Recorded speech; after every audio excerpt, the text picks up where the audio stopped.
হয় মোৰ লগত এজনী মানুহ আছে যিজনী দুৰ্ভগীয়া বুলি ক'ব লাগিব। এখেতৰ হ'ল বৰপেটা জিলাৰ হৰুক্ষেত্ৰী বিধানসভা সমষ্টিৰ বুঢ়ীখামাৰ এইজনী সোণাবানু। বিগত 25 তাৰিখে এইজনীৰ লগতে আৰু 25জন মানুহক বৰপেটা SP অফিচত মাতিছিল। তেতিয়া গোটেই আমিও সেই SP অফিচত আছিলোঁ। তেওঁলোকক 1 ঘণ্টা 2 ঘণ্টা এনেকৈ কৰি সন্ধিয়া গোৱালপাৰা ডিটেনশ্যন কেম্পলৈ প্ৰেৰণ কৰিছিল। তেতিয়া প্ৰেৰণ কৰি এতিয়া আমি শুনা পাইছোঁ তাৰ পৰা 5-10 মিনিট ৰাখি এইসকল মানুহসকলক বাংলাদেশ বৰ্ডাৰ পাৰ কৰি দিছিল। আজি বিগত 6 দিন এইসকল দুৰ্ভগীয়াসকলে আকাশখন চাল বনাই মাটিখন বিছনা বনাই তেওঁলোকে থাকিব লগা হ'ল। যোৱাকালি সদৌ অসম সংখ্যালঘু ছাত্ৰে নামচুৰ গুৱাহাটীত এই সংক্ৰান্তত এখন নাগৰিক সভা আছিল। সেই নাগৰিক সভা শেষ কৰি আমি যেতিয়া ঘৰলৈ আহিছিলোঁ ৰাতি তেতিয়া 11 বাজিছিল।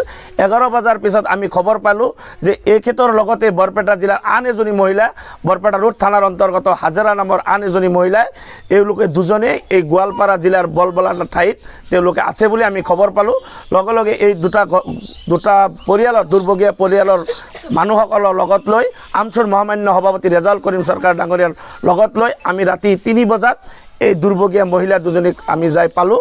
ৰাতি 3 বজাত এই মহিলা দুজনীক আমি লগত লৈ আহি এতিয়া ৰাতিপুৱা 7 বাজিছে লগত লৈ আহিলোঁ। আপোনালোকৰ জৰিয়তে আমি সেইদিনাই 25 তাৰিখেই কৈছিলোঁ যে এইসকল মানুহ আচলতে প্ৰকৃত ভাৰতীয় নাগৰিক।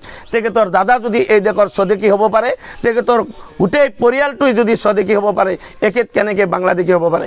আজি এখেতেই নহয়, গোটেই অসমত যিমানখিনি এনেকুৱা কেছ আছে 99% কেছ এই গোটেইখিনি কেছ বৈধ কেছ। এওঁলোকৰ নামৰ আগত কোনোবাৰ অলপ আকাৰিকাৰ ভুল থকাৰ কাৰণে আজি এইসকল মানুহে আজি এনেকুৱা কষ্ট কৰিব লগা হ'ল।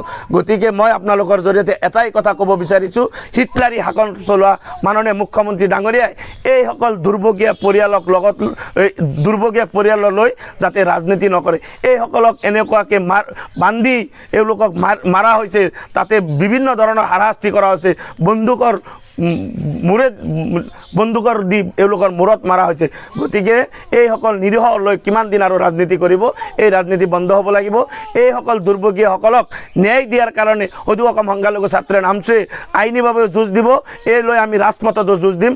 অহা 4 তাৰিখে গুৱাহাটীৰ চচলত এইসকল গোটেই দাবী লৈ গোটেই অসমব্যাপী এক গণ আন্দোলন গঢ়ি তোলাৰ কাৰণে অহা 4 তাৰিখেও চচলত এখন ধৰ্ণা কাৰ্যসূচী আছে।